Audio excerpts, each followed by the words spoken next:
Geger temuan mayat wanita di dalam got kawasan Jalan Pangeran Hidayatullah, Kelurahan Surgi Mufti, Banjarmasin Utara, Rabu, 24 Desember 2025, pagi.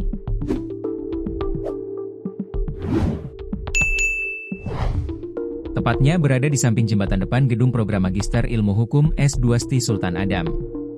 Jasad pertama kali ditemukan oleh Normansyah, seorang pekerja Dinas PUPR Kota Banjarmasin, saat hendak melakukan pembersihan got.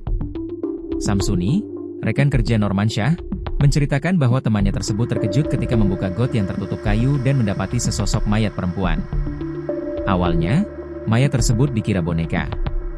Namun setelah diperhatikan lebih seksama, ternyata jasad seorang perempuan. Dugaan kuat jasad tersebut sengaja dibuang ke dalam got.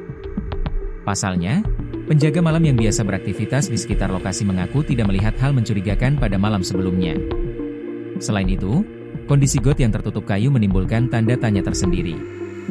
Tim Inafis Polresta Banjarmasin telah mengevakuasi jasad korban untuk kemudian dibawa ke kamar jenazah RS Ulin Banjarmasin untuk proses identifikasi lebih lanjut. Hingga saat ini, identitas korban masih belum diketahui. Tim Inafis masih melakukan pemeriksaan sidik jari guna memastikan data korban.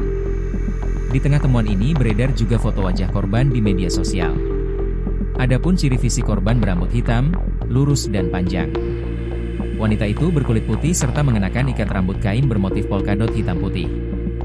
Hingga saat ini kepolisian masih melakukan penyelidikan untuk mengetahui penyebab pasti kematian korban.